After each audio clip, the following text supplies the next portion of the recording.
Näme biz günne özümiz bagtly duýup bilemzok. Şoň kiçeýmany şo hakynda. Aslında adamyň bagtly bolmagy öz elinde. Täze bagtly bolmakly 4 san gormona bagly. Olar dopamin, oksitosin, endorfin we serotonin. Dopamin gormonu biz köplenç nafaryymyzda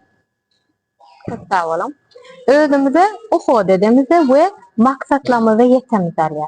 Endorfin gormonu biz köpçülik ýerlerde, toýlarda tans edemizde, bir-birimize gülüşemizde, kino göremizde ýa-da aýdym dinlämizde ýa.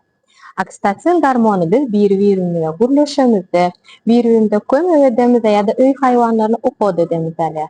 We serotonin gormonu biz TV wata çykyp güneşe oýnamyzda, meditasiýa edemizde ýa-da namaz okamyzda ýa.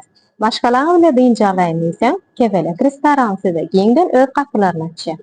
Sizin üçin ýürüýte çagajyklaňyza niýetlenen çaga meýdançalary, süýji tagamlar şeýle hem rahat aýdymyň aslynda hezin edip dynjap bilersiň.